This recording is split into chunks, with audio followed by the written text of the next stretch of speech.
Hey guys, so I just want to shoot a quick video today on this 2008 Subaru Impreza sedan with a 2.5 naturally aspirated.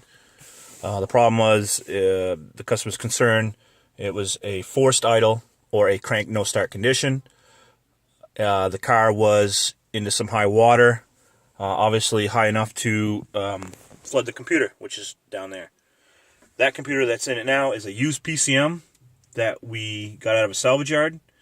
And what we did was we used some specialized equipment to extract the VIN and some other information out of the original PCM, which is here, and installed it into the used PCM. The problem was it was still a crank no start condition, and the theft light in the dash was on all the time. You can see it blinking now, but that's normal. But the security light was steady on all the time. So we tried some other options using the PIN code for the immobilizer to try to get in there and make it work, but we were unable to do so. And here's the original PCM, and you can look at it closely. You'll see a lot of the corrosion. There's some pins that are corroded, if I can get it good enough for you. The whole board is corroded. It's just no good.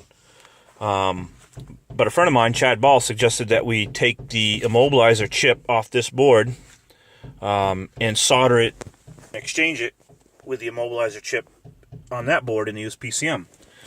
And here's what the chip looks like. That stores the anti-theft information. This is off the used PCM, which is no good to us now. The immobilizer chip that was on this board is now in the used PCM. So if all goes well, we should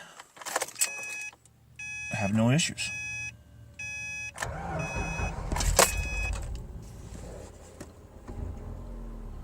Like that.